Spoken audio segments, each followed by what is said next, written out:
भरधरं विष्णुं शशिवर्णं चतुर्भुजं प्रसन्नवदनं ध्याये सर्वविघ्नोपशान्तये। तदेव लग्नं तदेव सुदिनं तदेव ताराबलं चंद्रबलं तदेव दैवबलं विद्याबलं तदेव लक्ष्मीपते तेंघ्रीयुगं स्मरामि। చాలా మందికి బహుశా ఈ శ్లోకం చెప్పిన తర్వాత కాస్త తృప్తి కలిగి ఉంటుంది. శుక్లాం భరధరం శ్లోకం వినగానే అబ్బో ఇక్కడ ఏదో వినాయకుడి పూజ జరుగుతోంది, ఈ కార్యక్రమానికి విఘ్నాలు ఏమీ లేకుండా ఉండడం కోసం వీళ్ళు ఈ శ్లోకం చెబుతున్నారు అని చెప్పి చాలా మంది అనుకుంటారు. ఈ శ్లోకం ఎందుకు చెప్పాను అంటే మనం ఆచరించేటువంటి కార్యక్రమాల్లో ఏ మంత్రం ఎందుకు పురోహితుడు చెబుతున్నాడో దాని అర్థం ఏమిటో తెలియకుండానే మనం ఆచరిస్తున్నాం. ఇప్పుడు నేను చెప్పిన శ్లోకంలో వినాయకుడు లేనే లేడు. ఎవరున్నారు మరి? శుక్లాం భరధరం విష్ణుం, తెల్లని వస్త్రాలు ధరించిన ఓ విష్ణుమూర్తి, పొందేటువంటి వర్ణము గలవాడా, 4 చేతులు గలవాడా, నిత్యము ప్రసన్నంగా ఉండేటువంటి ఓ విష్ణుమూర్తి, ఇదే మంచి ముహూర్తం, ఈ తారాబలం చంద్రబలం అన్ని బాగున్నాయి, ఈ ముహూర్తానికే కార్యక్రమం జరగాలని చెప్పి చెబుతాం. అక్కడ విఘ్నేశ్వరుడు లేడు, విష్ణుమూర్తి ఉన్నాడు.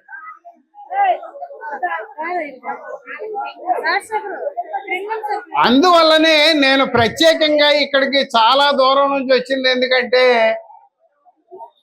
మనకి తెలియకుండా, అర్థాలు తెలియకుండా వాస్తవంగా అక్కడ తంతులో ఏం జరుగుతుందో, ఆ మంత్రాల అర్థం ఏమిటో, పురోహితుడు చెప్పేటువంటి అర్థం ఏమిటో, వాస్తవంగా జరుగుతున్న తంతు వెనక ఉన్నదేమిటో తెలుసుకోకుండానే మనం నిత్యము కార్యక్రమాలు ఎలా నిర్వహిస్తున్నామో చెప్పడం కోసమే నేను దూర ప్రాంతం నుంచి వచ్చాను.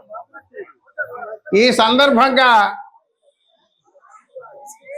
పెళ్లి కాని పిల్లలకు, త్వరలో పెళ్లి చేసుకోబోతున్నామని చెప్పేటువంటి యువతి యువకులకు, పెళ్ళై ఆనందంగా సంసార జీవితం సాగిస్తున్న పెద్దలకు, పెళ్ళి అయిపోయి ఈ పెళ్ళి ఎందుకు చేసుకున్నారా అనవసరంగా అని చెప్పి బాధపడుతున్న వారికి అందరికీ కూడా ఈ రాజశేఖర్ శైలజల వివాహ సందర్భంగా ఆహ్వానం పలుకుతున్నా. పెళ్ళంటే ఏమిటయ్యా అంటే, పెళ్ళంటే 100 ఏళ్ల పంట అన్నాడు ఒక ఆయన. వెంటనే ఒక ఆవిడ లేచి పెళ్ళంటే 100 ఏళ్ల పంట కాదండి, 100 ఏళ్ల వంట అందట. ఆవిడ భర్తలేసి పెళ్ళంటే 100 ఏళ్ల పంట కాదు, 100 ఏళ్ల వంట కాదు, 100 ఏళ్ల తంట అండి అన్నాడు. పెళ్లి చేసుకున్న వాళ్ళు ఇక్కడ చాలా మంది ఉన్నారు, కానీ అసలు పెళ్ళంటే ఏమిటి అనే ప్రశ్న వేస్తే సమాధానం చెప్పగలిగిన వాళ్ళు ఎవరైనా ఉన్నారా? ఇక్కడ ఒక్కళ్ళు కూడా ఉండి ఉంటారని నేను అనుకోవట్లే. ప్రపంచంలో పలు రకాల మతాలు ఉన్నాయి, ప్రాంతాలను బట్టి మతాలను బట్టి పలు రకాల వివాహాలు జరుగుతున్నాయి. ఇందాక ఇక్కడ వేదిక మీద పాటలు పాడిన వారు మామిడి వారి పెళ్లి సందడి చూద్దాం రారండి అని ఇక్కడ పాట పాడారు. అదే మనం భజంత్రీలను కనుక తీసుకొస్తే వాళ్ళు ఏం పాడతారు? సీతారాముల కళ్యాణము సూతము రారండి అని పాడతారు. శుభలేఖ వేస్తే ఏమి రాస్తారు? శుభలేఖ పైన జానక్య కమలామలాంజలి పుటేయ పద్మరాగాయిత న్యస్తా రాఘవ మస్తకేచ విలసత్కుంద ప్రసూనాయిత స్రస్తాశ్యామల కాయకాంత కలితాయ ఇంద్రనీలాయిత ముక్తాస్తా శుభదా భవంతు భవతాం శ్రీరామ వైవాహిక అని చెప్పి రాముడు పెళ్లి ఘట్టంలో రాముడు సీత తలంబ్రాలు పోసుకున్నటువంటి సందర్భాన్ని వివరించే శ్లోకాన్ని పెళ్లి పత్రికలో రాస్తాం మనం. రాముడు సీత ఎన్నాళ్ళు సుఖంగా జీవించారనే ప్రశ్న మనం ఎప్పుడైనా వేసుకుంటున్నామా? సంశయించు భర్త సహచర్యము చేయ సాధ్యపడునే సాధ్వికైన సీత భూమి వచ్చే శ్రీరామచంద్రుడి గూడి ఉండలేక అన్నాడు ఒక ఆయన. అదే క్రైస్తవులు వివాహ పత్రిక ప్రచురిస్తే వాళ్ళు ఏమి రాస్తారు? వివాహము అన్ని విషయముల్లోనూ ఘనమైనది, హెబ్రీయులకు రాసిన పత్రిక 13వ అధ్యాయం 4వ వచనం అని రాస్తారు.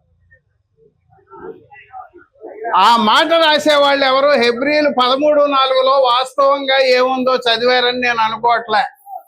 ఏప్రిల్ 13:4 అలా చెప్పడం లేదు.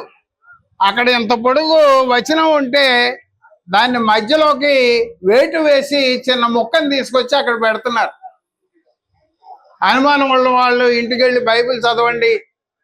అక్కడే మళ్ళీ ఫుట్ నోట్లో దానికి సంబంధించి వివరణ ఏమి ఇచ్చారో కూడా బైబిల్లో చూడండి. ఇవాళ ఈ రకంగా పెళ్లి జరిగితే సాంప్రదాయవాదులు గుండెలు బాదుకుంటారు. అబ్బో మా సాంప్రదాయం మంట కలిసిపోతుంది. ఇవాళ సంప్రదాయం పేరు మీద ఏం చేస్తున్నారో ఒక్కసారి మనం పరిశీలిద్దాం. ఈ సందర్భంగా ఈ కార్యక్రమంలోకి వెళ్లే ముందు దేశానికి సేవ చేస్తున్న రాజశేఖర్కి తన వివాహం ద్వారా సమాజానికి సందేశం ఇవ్వాలనుకుంటున్నటువంటి సందర్భంగా అతనికి ప్రత్యేకంగా నేను అభినందనలు తెలియజేస్తున్నా. ఈ తరహా పెళ్లికి ఒప్పుకున్నటువంటి ఇరు వర్గాల వారి తల్లిదండ్రులకి కూడా ముందుగా అభినందనలు తెలియజేస్తూ మీ ముందు కొన్ని విషయాలు పెట్టదలుచుకున్నాను. దయచేసి పరిశీలించండి, అవి వాస్తవం కాదు. ఇవాళ పెళ్లి అంటే ముందుగా జాతకాల దగ్గర మొదలెడుతున్నాం మనం. మీ అందరికీ తెలుసు, ఒక 30-40 సంవత్సరాలు వెనక్కిపోతే జాతకాలు పిచ్చి ఇంత దారుణంగా లేదు.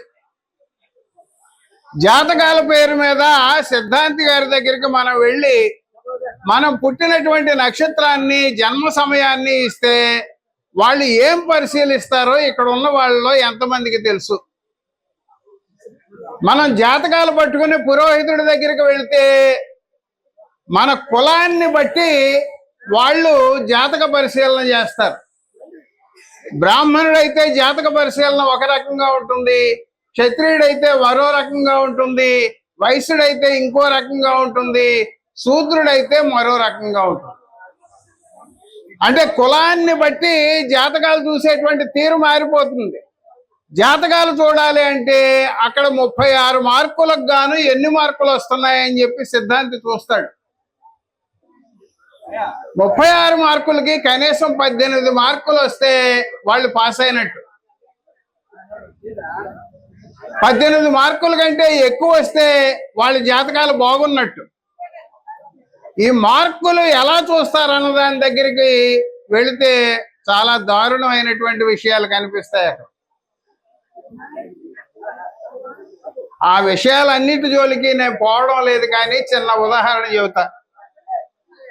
ఉదాహరణకి ఒక అబ్బాయికి ఒక అమ్మాయికి పెళ్లి చేయాలని చెప్పి వాళ్ళ జన్మ నక్షత్రాన్ని కనుక మనం పట్టుకెళ్తే ఆ నక్షత్రాలను బట్టి ఒక్కో నక్షత్రాన్ని ఒక్కో జంతువుకు ఆపాదించి ఆ 2 జంతువుల మధ్య పొసుగుతుందా లేదా అని చెప్పి శూద్రుడికి జాతక పరిశీలన చేస్తారు. ఉదాహరణకి అబ్బాయి ఉత్తరా నక్షత్రంలో పుట్టాడు అనుకుందాం, అమ్మాయి విశాఖ నక్షత్రంలో పుట్టింది అనుకుందాం. ఉత్తరా నక్షత్రం అంటే సిద్ధాంతుల దృష్టిలో ఆవు అని అర్థం, విశాఖ నక్షత్రం అంటే పులి అని అర్థం.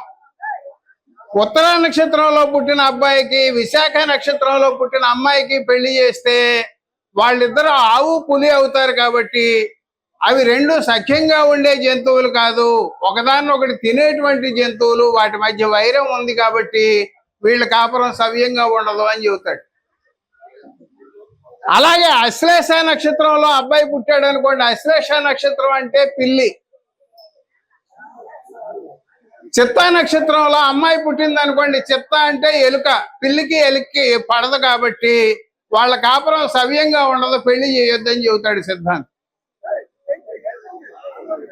అలాగే పాము ముంగిస, లేడీ కుక్క, ఏనుగు సింహం ఒక్కో నక్షత్రాన్ని ఒక్కో జంతువుకు ఆపాదించి ఆ జంతువుల మధ్య వైరం ఉందా, శత్రుత్వం ఉందా, స్నేహం ఉందా అన్న దాన్ని బట్టి జాతకాలు చూస్తారు. ఇటువంటి జాతకాలు మనకు అవసరమా? ఇవాళ జాతకాలు కలవలేదనే పేరు మీద చాలా మంది మంచి సంబంధాలను కూడా వదులుకోవడం జరుగుతోంది. మనం ఎంతో గొప్ప చదువులు చదువుకుంటున్నాం.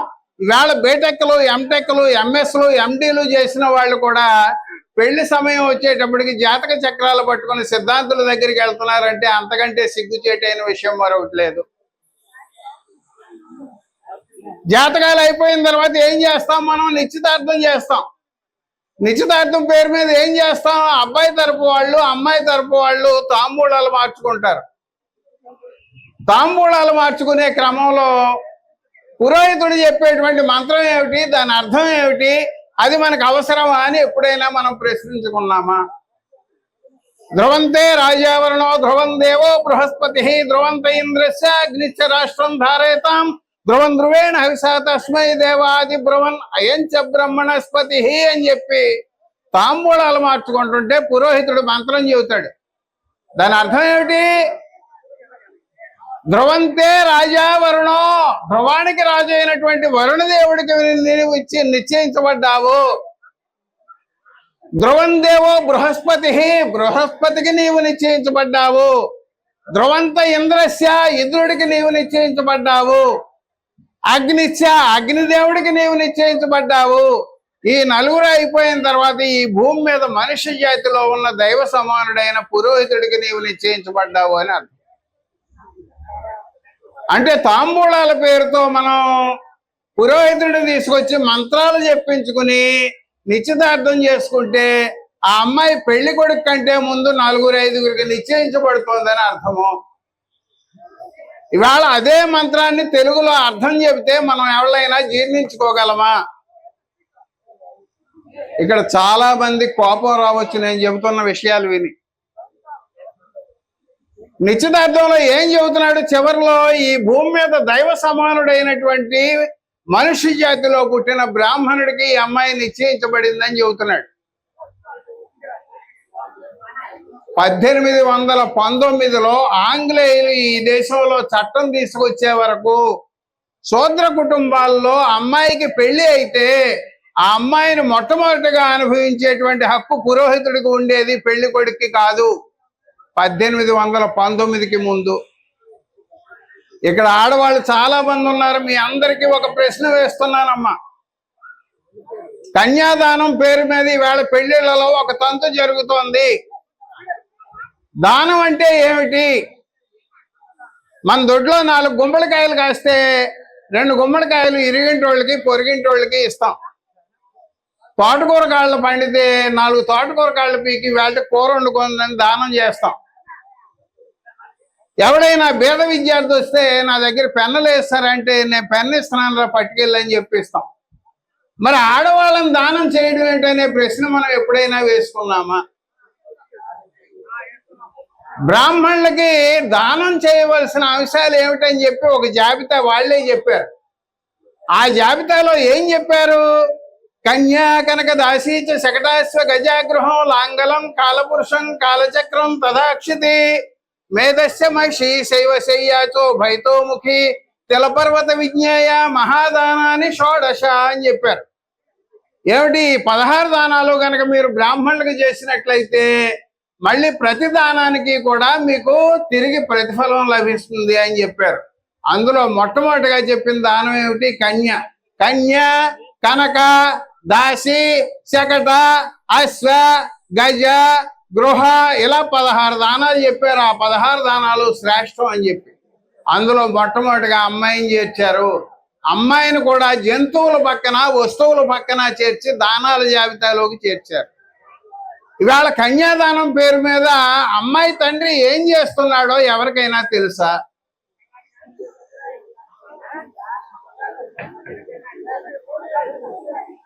అలంకరించబడినటువంటి ఓ పెళ్లి కొడుక, విష్ణుమూర్తి స్వరూపుడైన ఓ పెళ్లి కొడుక, రా నీ కాళ్ళు కడగడానికి నేను సిద్ధంగా ఉన్నాను, ఇదిగో నువ్వు కూర్చోడానికి సీటు, ఇదిగో నీ కాళ్ళు కడగడానికి నీళ్లు అని చెప్పి అమ్మాయి తండ్రి పెళ్లి కొడుకుని పిలుస్తాడు. ఏమయ్యా, అమ్మాయి తండ్రి వయసు ఎంత, పెళ్లి కొడుకు వయసు ఎంత? తనకంటే చిన్నవాడి కాళ్ళు కడిగి నా కూతుర్ని నీకు దానం చేస్తున్నానని చెప్పవలసిన అవసరం ఈ రోజుల్లో ఉందా? అపపాదావనే జనీర్దిశంతో నా సయంతుమే ఆస్మిన్ కులస్య బ్రహ్మవర్చస్య అని చెప్పి మంత్రం చెబుతాడు. అక్కడ నాయన ఇదిగో నీ 2 కాళ్ళు కడగడానికి నీళ్లు, నీ కాళ్ళు కడిగిన ఈ నీళ్లు నా శత్రువులందరినీ నిశ్శేషంగా నాశనం చేయుగాక. నా కులంలో నేను బ్రహ్మవర్చస్సు గలవాడిగా ఉండడం కోసం నేను ఈ కాళ్ళు కడిగి అమ్మాయిని నీకు దానం చేస్తున్నాను అని మంత్రం చెబుతాడు.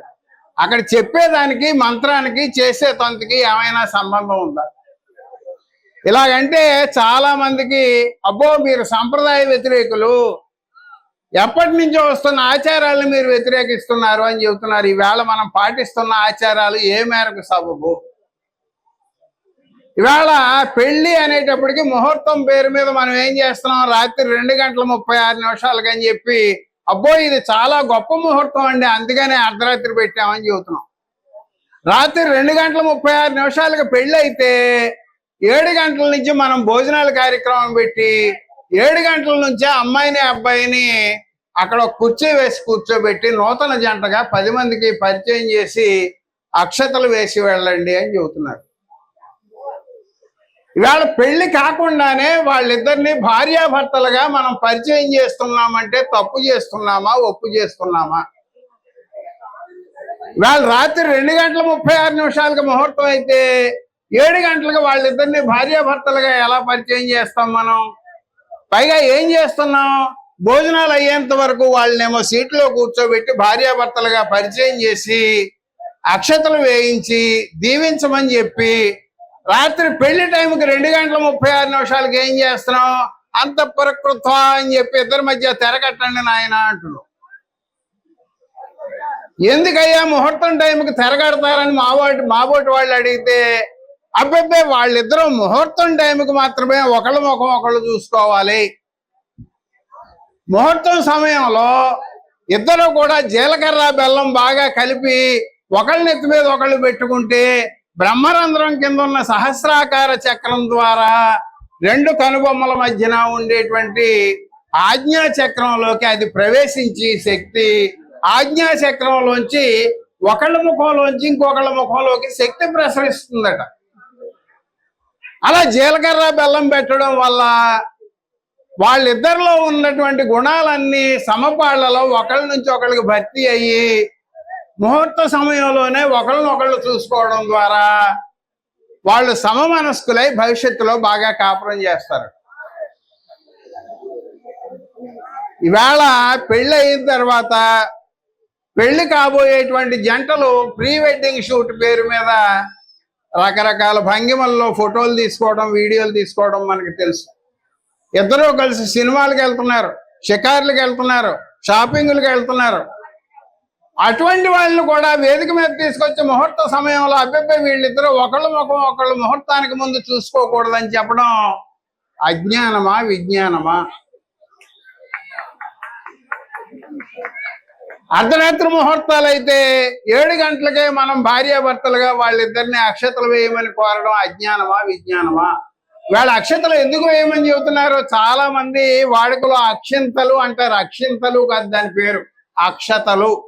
అక్షతలు అంటే విరగనిది అని అర్థం. విరగనిది అంటే వీళ్ళ బంధం విరగకుండా ఉంటుంది. మీరు అక్షతలు వేస్తే మీ చేతిలో ఉన్నటువంటి శక్తి అక్షతల ద్వారా వాళ్ళ నెత్తి మీద పడి మీ శక్తిని కూడా వాళ్ళు కొంత పుంజుకుని వాళ్ళు సవ్యంగా కాపురం చేస్తారని చెబుతున్నారు. ఇవాళ పెళ్ళి అంటే ఏమిటంటే ఒక ఆయన బాజాలు భజంత్రీలు అని సమాధానం ఇచ్చాడు. ఇక్కడ బాజాలు లేవు, భజంత్రీలు లేవు.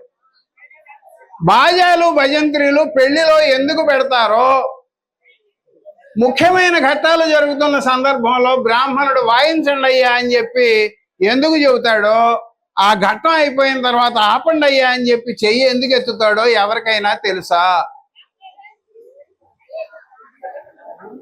పెళ్లిలో బాజాలు భజంత్రీల అవసరం దుశ్శకనాలు ఏమీ కూడా మనకు తెలియకుండా ఉండడం కోసమే.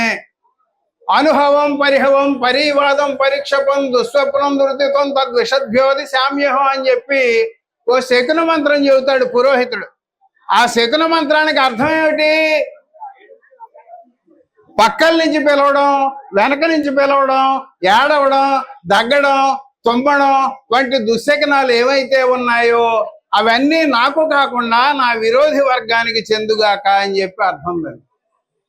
అటువంటి దుశ్శకనాలు ఏమైనా ఉంటే ఎవరికి వినిపించకుండా ఉండడం కోసం భజంత్రీలను వాయించమంటారు తప్ప అక్కడ వాటి అవసరం లేదు. పైగా అక్కడ ఏం కోరుతున్నాడు?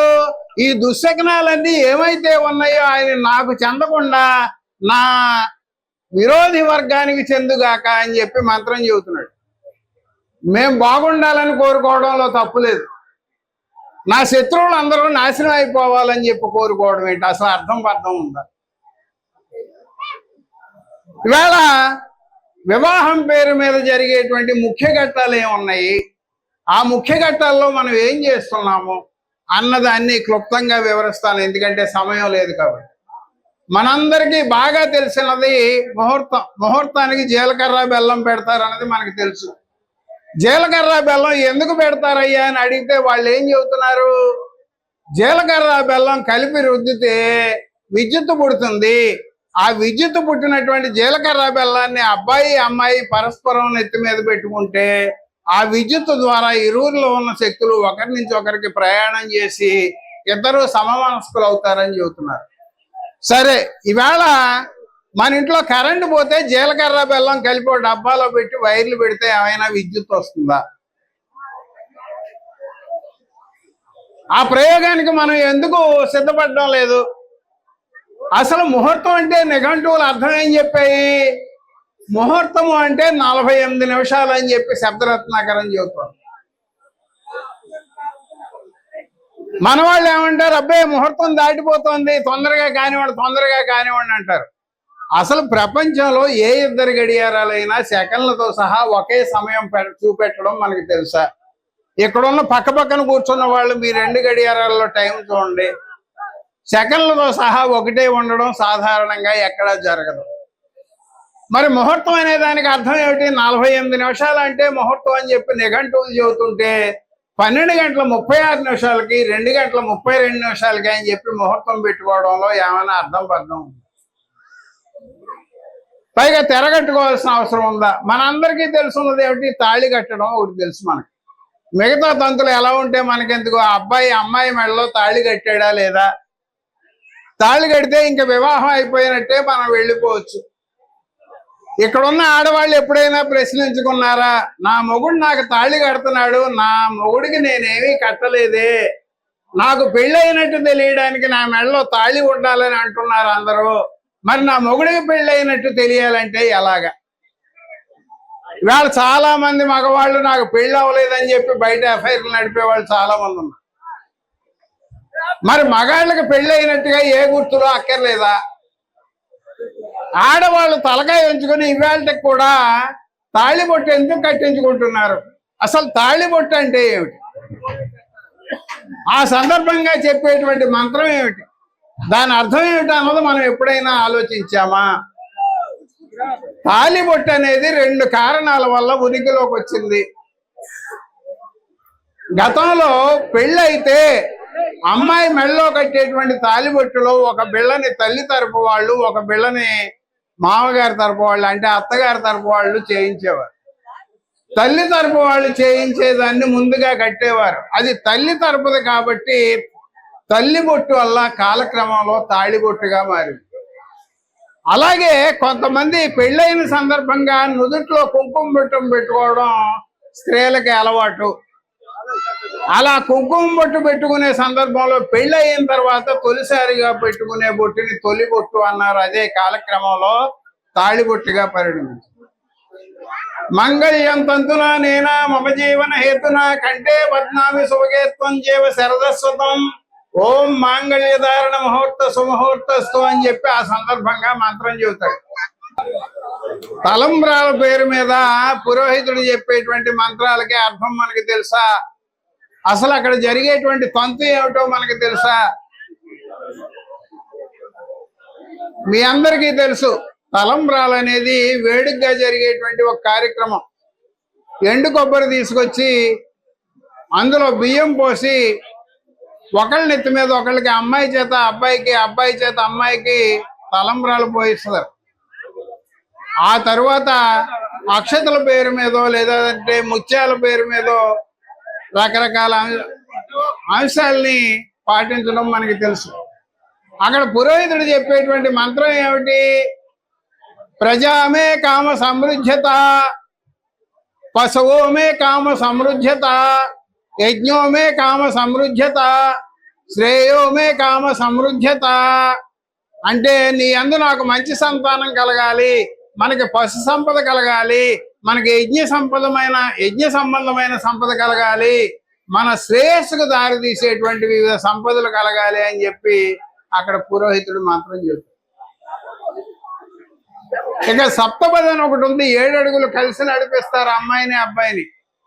7 అడుగులు కలిసి నడిపించేటప్పుడు పురోహితుడు చెప్పేటువంటి మంత్రార్థాన్ని కనుక మనం పరిశీలించినట్లయితే ఏకమిషే విష్ణు స్థాన్వేతు ద్వేవిజో విష్ణు స్థాన్వేతు త్రీణి వతాయ విష్ణు స్థాన్వేతు చత్వారి మాయో భవాయ విష్ణు స్థాన్వేతు పంచపశుభ్యో విష్ణు స్థాన్వేతు షడ్ఋతుభ్యో విష్ణు స్థాన్వేతు సప్తాభ్యో హోత్రాభ్యో విష్ణు స్థాన్వేతు అని చెప్పి 7 మంత్రాలు చెబుతాడు. మొదటి అడుగు వేయడం వల్ల మనకి అన్నం కలగాలి, రెండో అడుగు వేయడం వల్ల మనకి బలం కలగాలి, మూడో అడుగు వేయడం వల్ల మనకి వ్రత సంబంధమైనటువంటి సంపదలు రావాలి, పశు సంపదలు రావాలి, ఋతు సంపదలు రావాలి. ఇలాగ ఒక్కో అడుగుకి ఒక్కోటి చెబుతూ ఉంటాడు.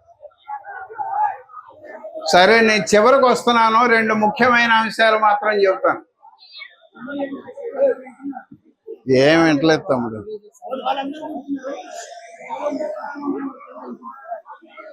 చాలా మంది ఈవేళ పెళ్లి పేరుతో పెళ్లి అయిన తర్వాత అబ్బాయిని అమ్మాయిని బయటికి తీసుకెళ్లి పగటిపూట కూడా ఆకాశంలోకి చూపెట్టి అదిగో అక్కడ అరుంధతి కనిపిస్తోంది చూడు అని చెప్పడం మనందరికీ తెలుసు. అరుంధతి పేరు మీద ఎవరిని చూపెడుతున్నారు? మనకి నక్షత్రాన్ని చూపెడుతున్నారు. ఆ నక్షత్రాన్ని కూడా పగటిపూట చూపెడుతున్నారు. ఎందుకు చూపెడుతున్నారు? ఆకాశంలో ఉండేటువంటి అరుంధతి నక్షత్రం మహాపతివ్రతకి సూచనట. సప్తర్షుల భార్యలు ఎవరైతే పతివ్రతలుగా గుర్తింపు పొందారో ఆ సప్తర్షుల భార్యల తర్వాత 8వ దానిగా నిన్నే గుర్తిస్తున్నాము, నువ్వు కూడా ఆ పతివ్రతల జాబితాలోకి వెళ్ళాలి అని చెప్పి అరుంధతి నక్షత్రాన్ని చూపెడుతున్నారు. ఇవన్నీ ఇలా ఉంటే శోభనం పేరు మీద జరిగేటువంటి తంతు కూడా మనకి తెలుసు. శోభనం పేరు మీద ఏ తంతు జరుగుతోంది అని చెప్పడం, ఇంతమంది ఆడవాళ్ళు ఉన్న చోట చెప్పడం కూడా కొంచెం ఇబ్బందికరమైన విషయం. శోభనం పేరు మీద ముందుగా అమ్మాయిని అనుభవించే హక్కు నాదే అని పురోహితుడు మంత్రం చెప్పి ఆ మంత్రాలు చెప్పిన తర్వాత శోభనం గదిలోకి పంపడం జరుగుతుంది. ఇవాళ ముఖ్యంగా నేను స్మృతుల ప్రకారం ఇక్కడ శూద్ర కులంలో వివాహం జరుగుతోంది కాబట్టి బ్రాహ్మణ క్షత్రియ వైశ్యులు కాని వారందరూ కూడా హైందవ స్మృతుల ప్రకారం శూద్రులే కాబట్టి శూద్రులకు పెళ్లి చేస్తే పురోహితుడు మంత్రాలు ఏం చెబుతాడు, ఇతర కులాల వాళ్ళకి పెళ్లి చేస్తే ఏం మంత్రాలు చెబుతాడు అన్నది కాస్త మీకు చెప్పకపోతే అక్కడ ఉన్నటువంటి లోటుపాట్లు మీకు తెలిసినట్టు కాదు. శ్రీ గోవింద గోవింద గోవింద శ్రీ మహావిష్ణు రాజ్ఞేయ ప్రవర్తమానస్య అద్య బ్రహ్మణం ద్వితీయ పరార్థే శ్వేతావరాహ కల్పే వైవస్త మన్వంతరే కలియుగే ప్రథమ పాదే జంబూద్వీపే వర్షే నేరో దక్షిణ దిగ్భాగే శ్రీశైలస్య కృష్ణా గోదావరి మధ్యదేశే సమస్త దేవతా హరిహర సన్నిధౌ ఆస్మిన్ వర్తమాన వ్యవహార చంద్రమానేనా అని చెప్పి అక్కడ ఆగుతాడు. ఆగి ఆ సంవత్సరం, ఆ నెల, ఆ పక్షం, ఆ వారం, ఆ రోజు, ఆ సమయం, ఆ తిథి, ఆ నక్షత్రం ఇవన్నీ చెప్పిన తర్వాత పేట్ల మీద ఉన్నవాడిది కులం ఏమిటి, పేరేమిటి అని అడుగుతాడు. పేట్ల మీద ఉన్నవాడు కనుక బ్రాహ్మణుడైతే వాడికో రకం మంత్రం, పేట్ల మీద ఉన్నవాడు క్షత్రియుడైతే వాడికో రకం మంత్రం, పేట్ల మీద ఉన్నవాడు కనుక వైశ్యుడైతే వాడికో రకం మంత్రం, పేట్ల మీద ఉన్నవాడు శూద్రుడైతే వాడికో రకం మంత్రం. పేట్ల మీద ఉన్నవాడు బ్రాహ్మణుడు అనుకోండి, నాయనా నీ పేరేంటని అడుగుతాడు. ఏం చెబుతాడు ఆయన? శ్రీరామచంద్రమూర్తి అంటాడు. శ్రీరామచంద్రమూర్తి శర్మానం మమోపాత్ర దుర్తక్షయ ద్వారా శ్రీ పరమేశ్వర ప్రీత్యర్థం ఆయుష్యాభివృద్ధ్యర్థం పాణిగ్రహణాఖ్యం కర్మ కరిష్యమానస్తగంగత్వేన తదాదవ శుచ్యర్థం మహాజనై సహ స్వస్తి పుణ్యాహ వాచనం కరిష్యే అని చెప్పి మంత్రం చెబుతాడు. అదే పేట్ల మీద ఉన్నవాడు క్షత్రియుడైతే నాయనా నీ పేరేమిటి? సత్యనారాయణరాజు, సత్యనారాయణరాజు వర్మానామం అని చెబుతాడు. పేట్ల మీద ఉన్నవాడు కనుక వైశ్యుడైతే నాయనా నీ పేరేమిటి? సుబ్బారావు, సుబ్బారావు గుప్తానామం అని చెబుతాడు. అదే పేట్ల మీద ఉన్నవాడు కనుక శూద్రుడైతే ఏం చెబుతాడు? అబ్బే మేము గొప్ప కమ్మ వాళ్ళం, మేము గొప్ప రెడ్లం, మేము ఫలానా కులం వాళ్ళం, మేము ఓసేలం అని చెప్పి ఎవరైనా జబ్బలు జరుచుకుంటే వాళ్ళందరూ కూడా పురోహితుడి దగ్గరికి వస్తే శూద్రులు లెక్కే. ఏం చెబుతాడు వాళ్ళకి? నాయన నీ పేరేంటని అడిగితే పుల్లయ్య అన్నారు అనుకోండి. పుల్లయ్య దాసానం మమోపత్త దురితక్షయ ద్వారా శ్రీ పరమేశ్వర ప్రీత్యర్థం ఆయుష్యాపి ఇచ్చేద్దాం పాణిగ్రహణాఖ్యం కర్మ కరిష్యమానస్తకం గతేన తదాదవ సుచ్చేద్దాం మహాజనై సహ స్వస్తి పుణ్యాహవాచనం కరిష్యే అని చెబుతాడు. దాని అర్థం ఏమిటి? పుల్లయ్య అనబడే లంజ కొడుకునైన నేను నా పాపములన్నీ తీరిపోయిన కారణంగా దేవుడికి ప్రీతి కలగడానికి, నా ఆయుష్ పెరగడానికి మా అమ్మాయికి వివాహ కార్యక్రమాన్ని చేస్తున్నాను అని అర్థం. అక్కడ లంజ కొడుకు అని ఎందుకు చెబుతున్నాడు? కవి చౌడప్ప ఎప్పుడో చెప్పాడు, లంజలు రాకుండిన గుడి రంజిల్లదు, ప్రజల మనసు రాజిల్లదు, ఆ లంజల నేల సృజించే కంజజుడుల కొంతవరకు కవి చౌడప్ప అన్నాడే. మీ అందరికీ తెలుసు మహాత్మా గాంధీ షెడ్యూల్డ్ కులాల వారిని హరిజనుల పేరు మీద పిలిచాడు గతంలో. హరిజనులు అంటే ఏంటి? దేవుని బిడ్డలు అని అర్థం. దేవుని బిడ్డలు అంటే ఎవరు?